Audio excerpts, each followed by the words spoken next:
नमो भगवते वासुदेवाय। श्रद्धालु भक्तों, श्रीमद् भागवत महापुराण के दशम स्कंद के पूर्वार्ध के 10वां अध्याय के अंतर्गत यमलार्जुन का उद्धार का प्रस्तुतिकरण करूंगा।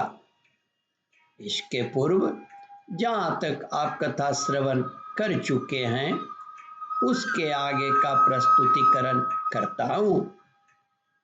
श्री सुखदेव जी कहते हैं, परीक्षित, देवर्षि नारद इस प्रकार कहकर भगवान नर नारायण के आश्रम पर चले गए।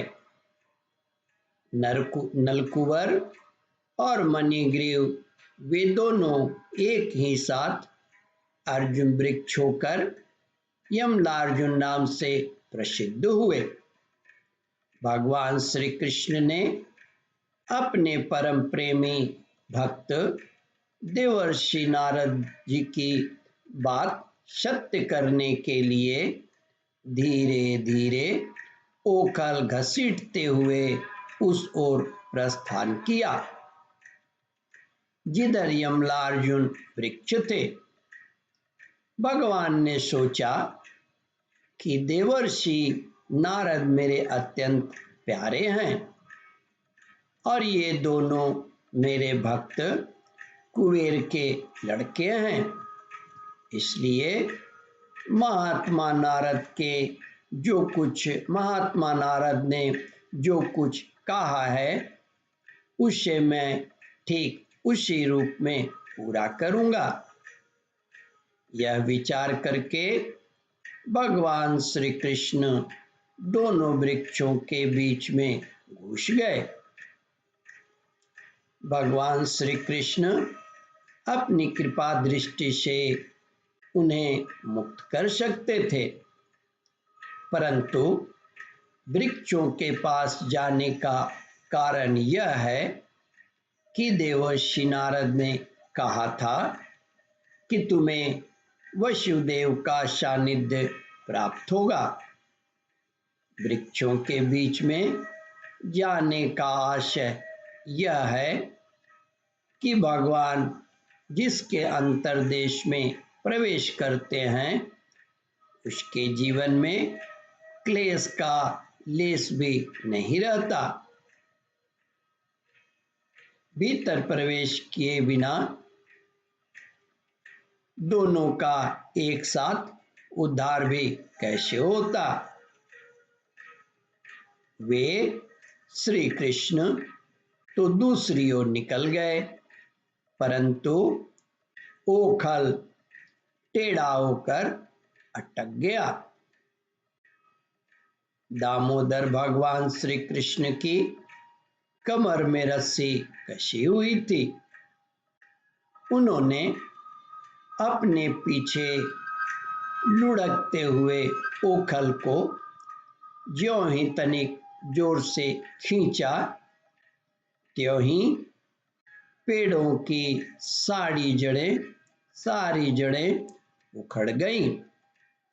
समस्त बल विक्रम के केंद्र भगवान के तनिक सा जोर लगते ही पेड़ों के तने, शाखाएं, छोटी छोटी डालियां और एक एक पत्ते कांप उठे और वे दोनों बड़े जोर से तड़तड़ाते हुए पृथ्वी पर गिर पड़े। उन दोनों वृक्षों में से अग्नि के समान तेजस्वी दो सिद्ध पुरुष निकले। उनके चमचमाते हुए सौंदर्य से दिशाएं दमक उठी। उन्होंने संपूर्ण लोकों के स्वामी भगवान श्री कृष्ण के पास आकर उनके चरणों में सिर रखकर प्रणाम किया और हाथ जोड़कर शुद्ध हृदय से वे उनकी इस प्रकार स्तुति करने लगे। दोनों सिद्ध पुरुषों ने इस प्रकार स्तुति करने लगे। सच्चिदानंद स्वरूप सबकी अपनी ओर आकृष्ट करने वाले परम योगेश्वर श्री कृष्ण आप प्रकृति से अतीत स्वयं पुरुषोत्तम हैं। वेदज्ञ भगवान यह बात जानते हैं, वेदज्ञ ब्राह्मण यह बात जानते हैं कि यह व्यक्त और अव्यक्त संपूर्ण जगत आपका ही रूप है। आप ही समस्त प्राणियों के शरीर, प्राण, अंतःकरण और इंद्रियों के स्वामी हैं तथा आप ही सर्वशक्तिमान, काल, सर्वव्यापक एवं अविनाशी ईश्वर हैं। आप ही महतत्व और वह प्रकृति हैं जो अत्यंत सूक्ष्म एवं सत्वगुण, रजोगुण और तमोगुण रूपा है। आप ही समस्त स्थूल और सूक्ष्म शरीरों के कर्म, भाव, धर्म और सत्ता को जानने वाले सबके साक्षी परमात्मा हैं। वृत्तियों से ग्रहण किए जाने वाले प्रकृति के गुणों और विकारों के द्वारा आप पकड़ में नहीं आ सकते। ओम परमात्मने नमः। श्रद्धालु भक्तों, इस कथा को ध्यान पूर्वक श्रवण, मनन और इसका चिंतन करें। इस कथामृत का रसास्वादन अपने बंधु बांधवों को भी करावे।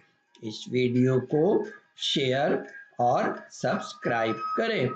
ओम परमात्मने नमः।